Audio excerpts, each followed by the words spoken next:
கந்த சஷ்டி விரதம் நாளை ஆரம்பம். முருகப்பெருமானுக்குரிய விரதங்களில் மிக சிறந்த விரதம் கந்த சஷ்டி விரதம் ஆகும். மாதந்தோறும் வரும் வளர்பிறை தேய்பிறை பட்சங்களில் 2 சஷ்டி திதிகள் வந்தாலும் ஐப்பசி மாத வளர்பிறையில் வரும் சஷ்டியே கந்த சஷ்டி என போற்றப்படுகிறது. இதனை மகா சஷ்டி என்றும் குறிப்பிடுவதுண்டு. மாத சஷ்டியின் போது பக்தர்கள் முருகப்பெருமானை வேண்டி விரதம் இருப்பதுண்டு.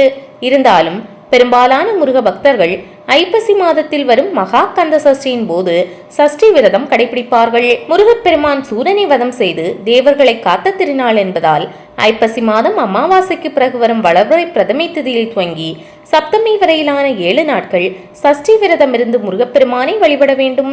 சஷ்டி அன்று சூரசம்ஹாரத்தை தரிசித்த பிறகு சப்தமி திதியில் நடைபெறும் முருகப்பெருமானின் திருக்கல்யாணத்தை தரிசித்த பிறகே விரதத்தை நிறைவு செய்ய வேண்டும். சில சஷ்டி வரை மட்டும் விரதம் இருப்பதுண்டு. திருச்செந்தூரில் இந்த ஆண்டுக்கான கந்த சஷ்டி விழா நாளை 22/10/2025 தொடங்குகிறது. 27ஆம் தேதி சூரசம்ஹாரம் நடைபெற உள்ளது.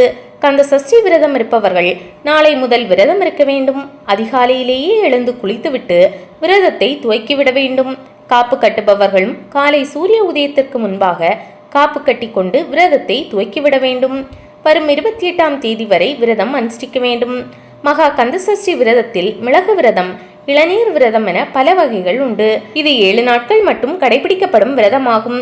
இன்னும் தீவிரமான முருக பக்தர்கள் பக்தியின் காரணமாகவும் முருகனிடம் தாங்கள் முன்வைத்த வேண்டுதல் நிச்சயம் நிறைவேற வேண்டும் என்பதற்காகவும் 48 நாட்கள் எனப்படும் ஒரு மண்டலத்திற்கு கந்தசஷ்டி விரதத்தை கடைபிடிப்பார்கள். விரதத்திற்கு முதல் நாளன்றே வீட்டினை கழுவி சுத்தப்படுத்தி மஞ்சள் நீர் தெளித்தல் அவசியம். விரத நாளன்று அதிகாலையில் துயிலெழுந்து நீராடி தூய்மையான ஆடைகளை அணிந்து காலையும் மாலையும் வீட்டில் முருகனுக்கு பூஜை செய்ய வேண்டும். விரதம் இருப்பவர்கள் பகலில் தூங்கக்கூடாது.